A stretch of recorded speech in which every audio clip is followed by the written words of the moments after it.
Hey, what's going on, guys? So, Andrei Jikh's new podcast has made a comeback, and he had a very interesting episode. He just recently had the Dogecoin millionaire guy, who I really don't think he's a millionaire anymore. It says in the title, Dogecoin millionaire is a millionaire again. How did he do it? I think that's just clickbait. If you look at the price of Dogecoin, the high that Dogecoin went was to like 71 cents. Like, that was the highest it went. As of right now, it's sitting at like 8 cents or something like that, maybe even less than that. Like, it's not anything special. So it's hard for me to believe that this guy is still a millionaire just because of the fact that basically he put all of his money into one investment, which is definitely something that you don't want to do. And that one investment is down tremendously from its highs. And yeah. But anyway, I watched the podcast. A lot of interesting things were said. I still think this podcast is really weird. That's just my personal opinion. I think this whole being in the sauna thing with a bunch of sweaty, stinky people is just kind of a weird concept. But, you know, that's what this guy does. Andrei Jikh took a 6-month break from this podcast, the Don't Sweat It. I'm not sure why, but if I had to guess, it's probably because it's not growing or getting many views. And you know what? That's just the way finance is right now. Finance, people's views are absolutely collapsing today. And I think it's because the market just isn't as exciting as it used to be. Crypto's not that exciting anymore. Stocks isn't all that exciting anymore. People have already heard all the videos you can think of. The market's going to crash. Everybody's going to die. The Federal Reserve is going to take all your money. Joe Biden's going to bring the aliens to start a tyrannical government and destroy your life. You know, credit card debt is at a record high. Student loan payments are coming back. I really think finance is changing. I don't know what the future of it is. Maybe it's Caleb Hammer. Maybe it's bringing people on your channel and roasting their finances. I don't know. But one thing I do know is that finance is changing, okay? Even Graham Stephan has slowed down and is not making as many videos anymore. So, yeah. I don't know why he stopped, but anyway, he brought a new episode, and I'm just going to go ahead and play the video, and I'm going to react to certain aspects of what the Dogecoin millionaire said because, you know, to be completely honest with you, everything he said in this video wasn't absolute terrible, but he did say a lot of things that really stuck out, and I just wanted to go ahead and touch on it. So let's go ahead and play it. I'll react to it. Here we go. How has your life changed since everything happened? It's changed significantly. Like Slum Doge. it's almost like I broke out of the cage. Yeah. That's how it feels. Like it feels like I was in this hamster wheel for my whole life, and it's like something's got to give, something's got to give, something's got to give, and I was able to just burst out of it and break free from conventional, your 9 to 5. You're basically your slave. You know what I mean? Yeah. I was able to Yeah, get you're out saying of 60,000 a year in one of your other podcasts. You spent years saving up 100 grand. Okay, so what he's saying right here is he was living like the average American. The average American is living life in a hamster wheel. You're just, you're walking, you're moving, but you're not really going anywhere. You see what I'm saying? That's how most Americans feel today. They're working, they want better for themselves, they want a life of purpose, they want to be successful, they want to make at least decent money where they don't have to live paycheck to paycheck, but many Americans don't know how. And so because of this, many Americans are stuck working jobs that they don't like, making just enough money to barely get by, and living a life of no purpose. Instead of making their own dreams come true, they are helping to make somebody else's dreams come true. That's kind of the saying that's popular when you're working a job. And by the way, I'm not one of those people that thinks that working a job is bad or you shouldn't. I think you should work a job. Just find a job and work a job that you enjoy or that you like or that you want to do. That's my personal opinion. Now, the problem with what he's saying, and I already don't like it, is, and he didn't say it yet, but if you watch the podcast, he kind of talks about it. Like, basically, he talks about how you got to take risk and stuff like that, which, yes, that's true. If you want to get to the next level and you want to achieve certain heights, you do have to take risk. But that risk doesn't include taking all of the money you had. This guy had saved up like 100 grand or something like that, 150 grand. He took all of that money and he plowed it into a meme coin called Dogecoin. Remember, he doesn't understand Dogecoin at all. He knew nothing about crypto. He didn't understand anything about blockchain technology. I highly doubt he still does, but he still took most of his money and gambled it on Dogecoin. He ended up getting extremely lucky. Actually, if you really think about it, guys, he essentially won the lottery. Seriously, that is essentially what he did. That is how rare his odds are. You know how rare your odds are of buying a $1 ticket from the gas station and you win the Mega Millions, or you win the Powerball and you win several $1,000,000? Your chances are extremely rare to nearly impossible, but it happened to him. He basically won the lottery. He put all the money he had in the Dogecoin. It went to the moon. He made a lot of money from it. That doesn't mean that you should do that, though. That is not the risk taking that you should do. The risk taking that you should do, in my opinion, is if you don't like your job, find a better one, find a new one, find a way to acquire new skills. There's a bunch of different ways to take risks. Start a business. If you have an idea and you think it can work and you think you can make a lot of money, start a business. Starting a business is a very risky endeavor to take on, but those are just different things that the average person can do without, gambling, trying to basically win the lottery. Okay, let's keep going. Yeah, that's $60,000 a year job. And the funny thing is, that's what I would like people to talk about. Like, let's talk about how to save money, guys. Let's talk about how to get to the point where you can do something. I want to see you spending your Doge on, jets and water skis. I wish everybody would take no. that. But no, you're right. Let's focus on the how to everyone save, out of the hamster wheel. How to save money, man. How to like, and it's funny thing is, to me it's so simple. To me it's like so very fundamental, very basic.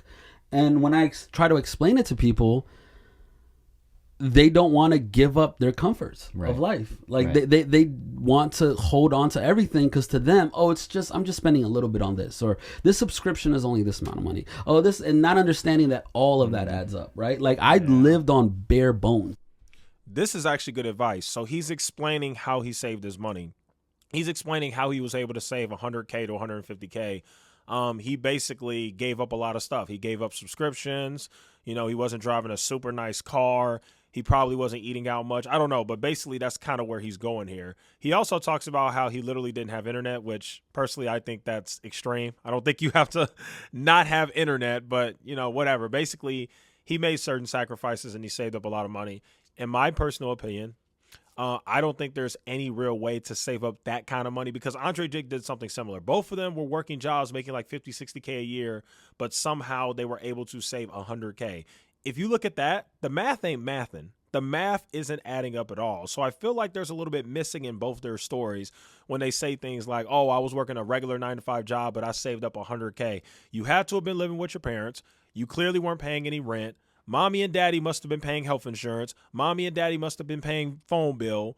And you probably had some sort of side hustle outside of there too, because every year Americans save money. Like if you're making 50, 60K a year, there's no way you're saving 100K. That means you literally are saving like 80% of your salary for the next like 3 years, which is literally impossible. So the one thing I don't like when these guys create these insane stories about how they saved up 100K, it's like there's a lot of privilege that's missing here. Like they clearly had a lot of privilege, probably came from a good home, probably came from parents who have money, probably aren't crazy or toxic, which that's a whole nother conversation. And so they're very privileged and they don't even realize it. Just the fact that you're even able to save up that kind of money, I already know you've had a lot of help to get there, because the average American who has to live by themselves and pay their own bills, got kids, different things like that, whatever, there's no way in hell they're going to be able to save $100,000 with a 60K salary. No way.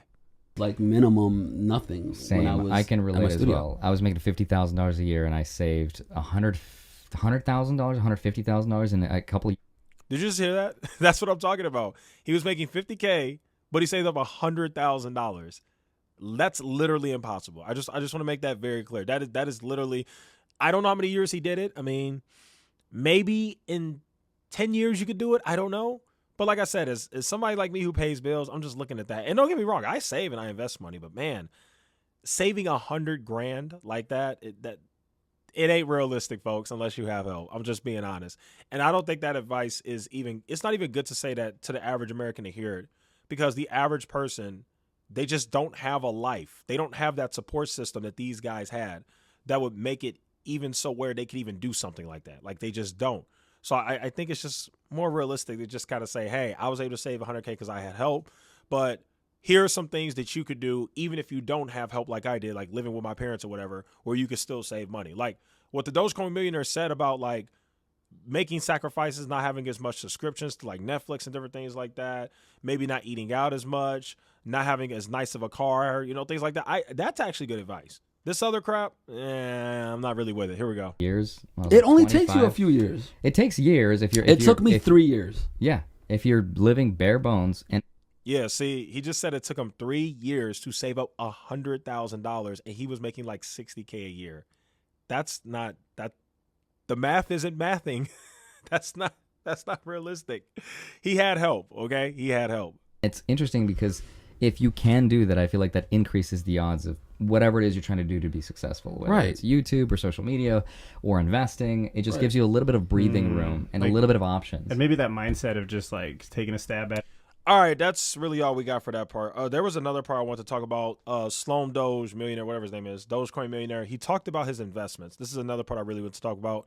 Here we go. Expect to win twice. So I try to invest my crypto wisely. I don't know if that even makes sense, but that's most of your net worth, right? Most of my net worth. So 2/3 of my net worth is in crypto. But like not blue chip crypto, but like blue chip. No, we're talking Dogecoin. We're talking Dogecoin is blue chip. Is that blue chip? It's a blue chip. Okay. It's been top 10. You heard it here first.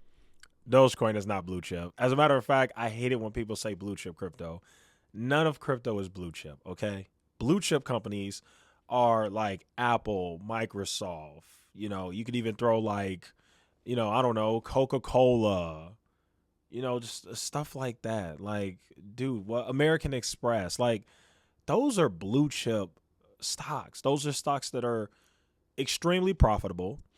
They have proven themselves to be profitable for years. They've already proven it. They've been profitable for a very long time. Yeah, those are blue chip stocks. The household names that you know of, that you buy every day, that you use, the products you use every day.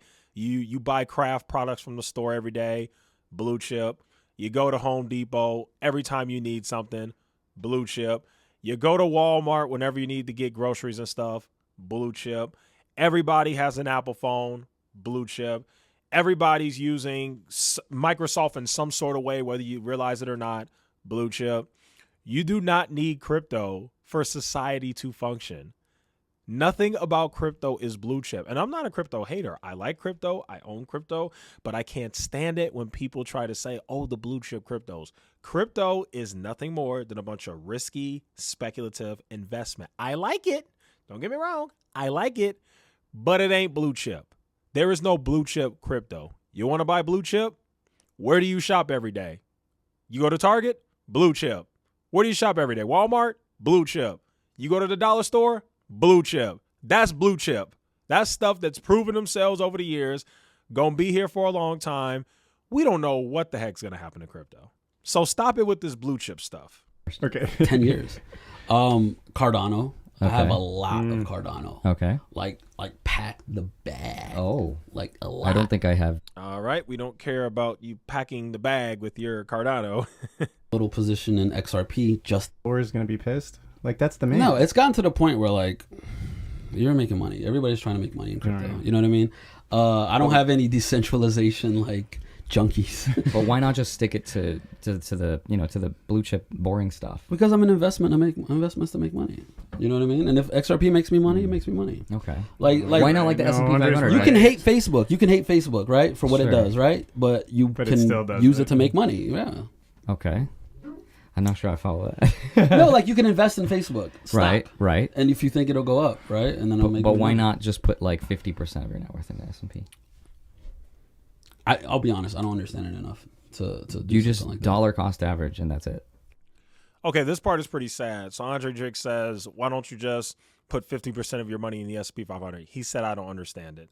He needs desperate financial education. And we're not even talking bad about him, but the fact that his first introduction into finances was through crypto, and now that's pretty much all he knows, that is not a good blueprint to follow for the average person if you truly want to make money over the long term and build wealth. So with him, he's like, hey, crypto is all I do.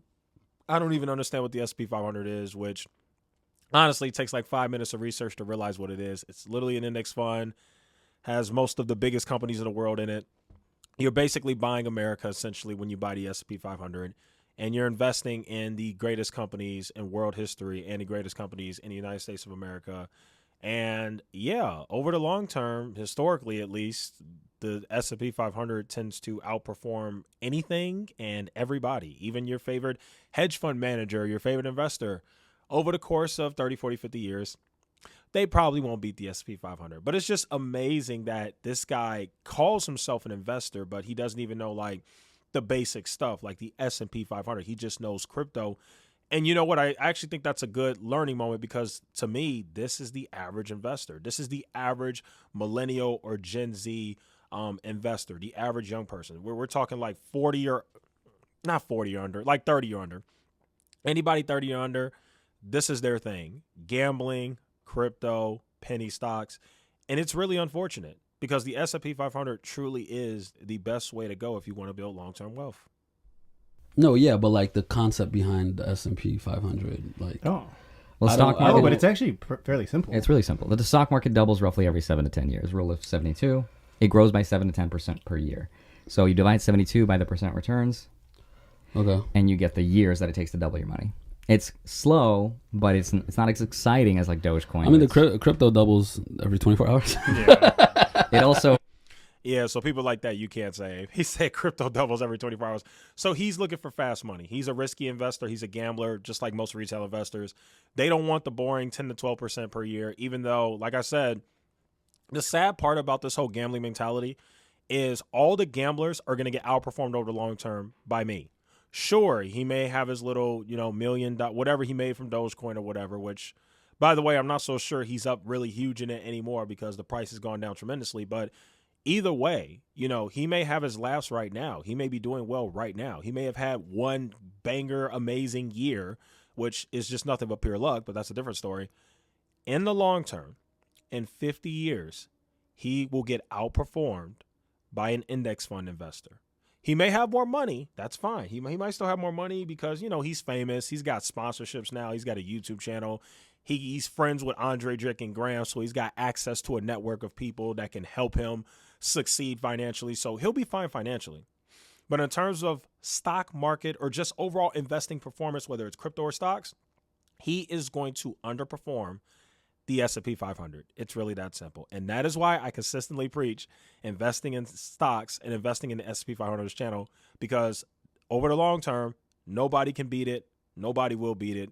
Very few people, will beat it. That's the bottom line. The average person won't beat it. Bottom line. Okay. That is my reaction video to this entire thing. Thank you guys so much for watching. I will see you guys in the next one.